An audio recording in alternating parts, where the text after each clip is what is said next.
Mobil ini sebenarnya belum ada di luar Cina ya, tapi sudah ada format setir kanannya dan chargernya sudah CCS 2. Surprisingly, ini cukup spesial loh untuk hatchback kali ini hitungannya ya.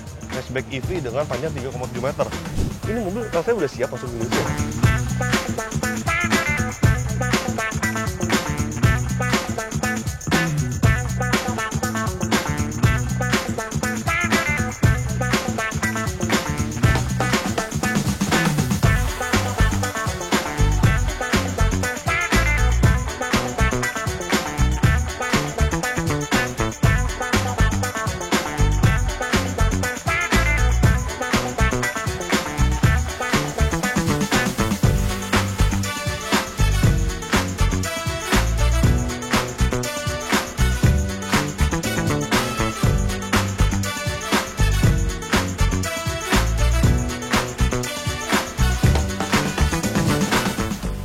Jika di Gias fokus konsumen mungkin ya, calon konsumen ada pada mobil listrik terbarunya dari BYD yaitu Attowan. Nah, di belakang saya sudah ada calon pesaingnya BYD Attowan di Indonesia. Dia mungil, dia compact, dan dia adalah sebuah mobil listrik. Yes, ini dia Jetour X20e. Mobil ini belum diluncurkan secara resmi, belum ada harga jualnya, masih diperkenalkan dan pihak Jetour mengklaim bahwa mereka ingin melihat respons pasar dulu seperti apa tentang mobil ini di Indonesia. Lantas seperti apa mobilnya? Oke, Jetour X70e ini memang memiliki dimensi yang sebenarnya tengah-tengah ya. Dia lebih kecil sedikit dibandingkan BYD Attowan, tapi dia pastinya lebih besar dibandingkan Wuling REV, kemudian juga VinFast VF3. Panjang mobil ini mencapai 3,7 meter. Dan bisa dilihat ya, Jetour X20e ini memiliki warna yang cukup menarik, ungu, menarik perhatian, dan dia terkesan imut cute gitu ya. Kemudian kita lihat desainnya terlebih dahulu di bagian depan. Ya, seperti ini desainnya. Overall dia cukup modern sebagai sebuah mobil listrik. Tidak ada grill khasnya mobil listrik. Kemudian lampu seperti ini sudah LED, dan juga di bagian bawah ada sedikit lubang angin untuk mendinginkan motor listrik dan juga controller yang ada di mobil ini. Kemudian kita ke bagian sampingnya. Dan seperti ini tampak sampingnya, nih tangan saya lapangkan seperti ini ya. Jadi 3,7 meter kurang lebih besarnya seperti ini mobil ini. Kemudian nah desainnya juga seperti ini, mengotak, jadi nggak terlalu membulat, nggak terlalu mengotak ya. Dan juga pelek ya, dia proper sebenarnya. Dia menggunakan pelek ring 15 inci yang dibalut dengan ban profil 195/65. Tapi memang dia masih menggunakan pelek kaleng dan ditutup dengan dop. Kemudian ya ada yang sedikit menarik dari mobil ini karena kalau dilihat dari samping, mobil ini agak nungging gitu ya, agak nungging ke bagian depan. Nanti kayak saya akan cek bagaimana soal setup profil dari suspensinya, apakah dia empuk, mungkin karena dia ada motor listrik bagian depan, jadi otomatis dia agak nungging ya. Sekarang kita lihat bagian kap motor listrik ya, apakah dia ada front trunk atau langsung terekspos motor listrik serta controller unitnya. Nah, seperti ini yang ada di balik kap motor listriknya benar-benar terekspos ya. Ini langsung controller unit, terus motor listriknya ada di bagian bawah, nggak ada front trunk sama sekali. Untuk spesifikasi memang belum diketahui untuk pasar Indonesia, tapi jika merujuk dari pasar Tiongkok itu ada dua baterai yang ditawarkan. Ada yang 28,5 kWh dengan jarak tempuh 300 km, 305 km maksud saya. Kemudian ada juga yang 39,3 kWh dengan jarak tempuh mencapai 405 km menurut CLTC. Nah, sebenarnya spek tersebut di atas kertas lebih wow jika dibandingkan BYD Attowan yang dia memiliki range 380 km serta ukuran baterai yang lebih kecil. Tapi menurut Jetour, mereka mengklaim bahwa jika mobil ini nantinya masuk Indonesia, spesifikasinya akan disesuaikan lagi untuk pasar Indonesia. Tidak akan plek-ketiplek sama dengan versi Tiongkok. Dan motor listriknya sendiri memiliki tenaga sebesar 53 horsepower serta torsi 110 Nm mengalirkan semua tenaganya ke roda depan karena motor listrik depan saja. Kemudian untuk port chargingnya, ini menarik. Mobil ini sebenarnya belum ada di luar Cina ya, tapi sudah ada format setir kanannya dan chargernya sudah CCS 2. Tampaknya siap untuk masuk ke Indonesia. Dan bagian belakangnya seperti ini, desainnya rata gitu ya, landai rata, nggak ada banyak patahan-patahan, nggak banyak tukukan-tukukan. Dan di bagian belakang dia tidak ada elemen pemanas kaca, tidak ada wiper, kemudian daya belum jatuh besar, X20 di sini, lampu LED, tapi tidak menyambung seperti mobil modern yang kebanyakan.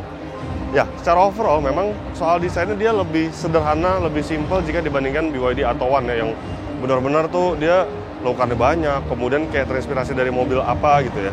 Ya, secara overall desain mobil ini memang tampak lebih simple, lebih sederhana jika dibandingkan dengan pesaing utamanya nanti, yaitu BYD Atto One yang banyak lowkar-lowkarnya, kemudian bagian depan terasa tuh mirip mobil apa. Kalau ini enggak, plain aja, straight, desain yang cukup original di mobil ini. Kemudian juga di bagian sini ini ada pilar C yang tidak ada kacanya, ada aksen seperti ini, dan ada MJ Tour di bagian sini, serta untuk door handle dia menggunakan hidden seperti itu ya. Jadi ketika dikunci dia akan menutup. Nah, itu banyak ditemukan di mobil Cina, dan salah satu model yang sudah menggunakan desain seperti ini adalah Jetour Dashing. Dan untuk bagasinya ini agak tricky nih, karena kita nggak tahu ternyata bukan tengah, bukanya tengah tuh kayak kamera mundur, ini lampu plat nomor, nah ada di sini nih. Manual, kemudian enteng juga ya untuk bagasinya. Kemudian bagasi untuk mobil seukuran ini ya cukup besar sih, tapi memang lebih besar BYD Atto One. Dan untuk bagian bawahnya ada sedikit tempat penyimpanan, tapi nggak besar sih. Dan dia tidak ada partisi apa-apa ya, kayak ini bahannya bahan seperti styrofoam gitu ya.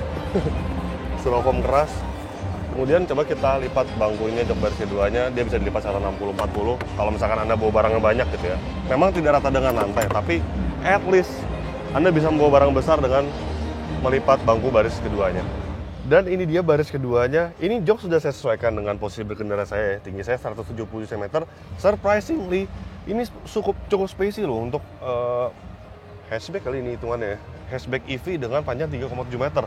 Ini bisa dilihat masih ada ruang kaki saya yang tersisa cukup baik. Tuh, wah nice. Kemudian headroom juga leluasa karena memang dia desainnya bukan yang dibikin landai gitu atapnya ya, benar-benar desainnya tuh tegak-tegak, jadi ya mungkin ini yang dihasilkan ruangan kabin yang cukup leluasa. Dan juga dia ada channel sedikit, tapi channel ini tidak mengganggu gitu loh. Tuh, enak duduk belakangnya. Tapi memang yang terasa ketegakan kursinya, jadi memang nggak bisa diatur, cuma segini saya tingkat kerebahan kursinya, jadi ya agak terlalu tegak sih sebenarnya. Tapi ya nggak masalah, yang penting kakinya tuh lapang loh ini hitungannya. Dan untuk bagian tengah nggak ada apa-apa, benar-benar kosong tengah aja. Kemudian di bagian tengah jok juga tidak ada armrest, tidak ada cup holder. Cup holder hanya ada di bagian depan. Di bagian door trim juga tidak ada cup holder sama sekali.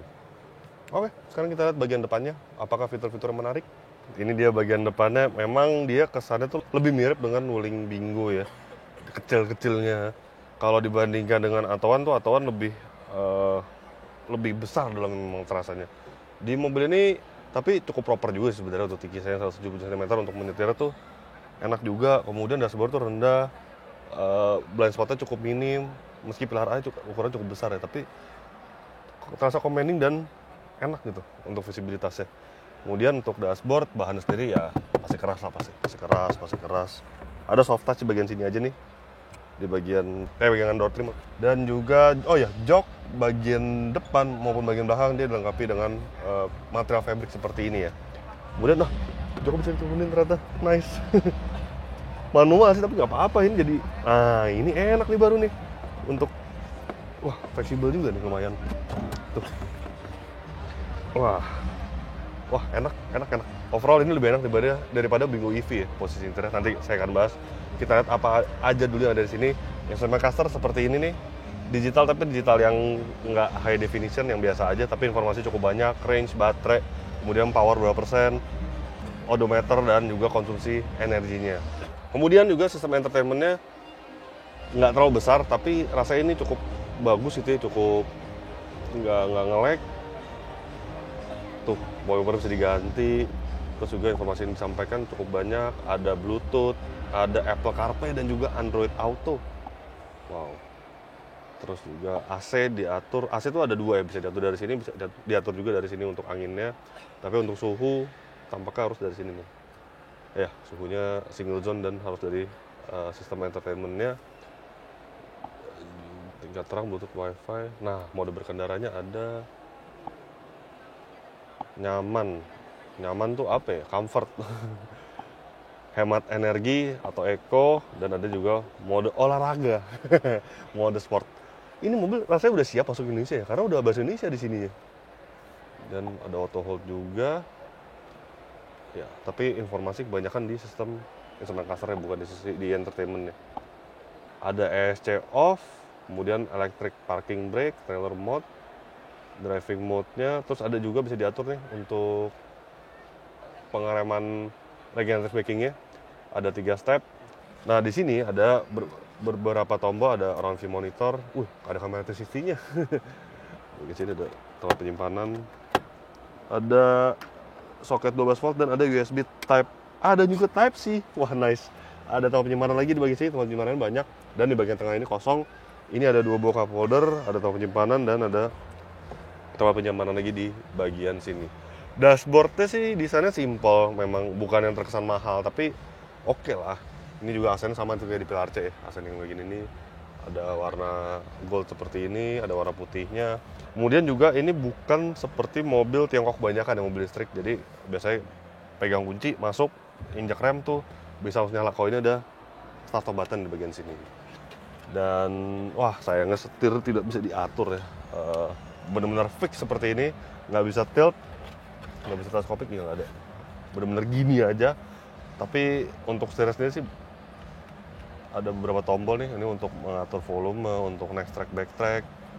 Tapi overall ya oke lah ini dibanding Bingo EV sih, saya lebih suka nyetir ini untuk tinggi yang di atas 175 cm ya. Ini rasanya lebih proper dibandingkan Bingo EV. Dan juga di bagian kanan ya biasa untuk mengatur spion, ketinggian headlamp. Dan juga yang cukup spesial adalah mobil ini power window dan 4 partnya sudah auto turun dan auto naik.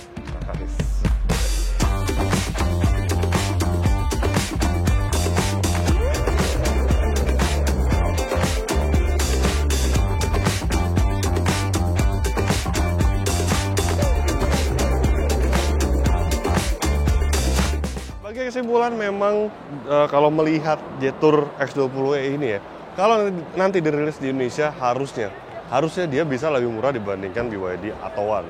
Jadi mungkin perkiraannya masuk harganya tuh start from 175 juta sampai 215 juta. Nah, setuju nggak kalau kayak gitu?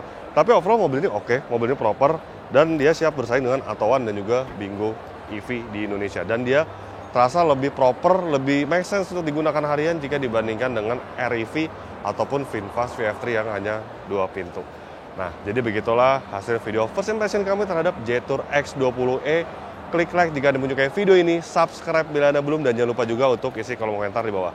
Main juga website kami di www.autodriver.com, dan jangan lupa juga untuk download aplikasi kami di Google Play Store. Terima kasih sudah menyaksikan video ini, dan sampai jumpa di video-video kami selanjutnya. Bye-bye.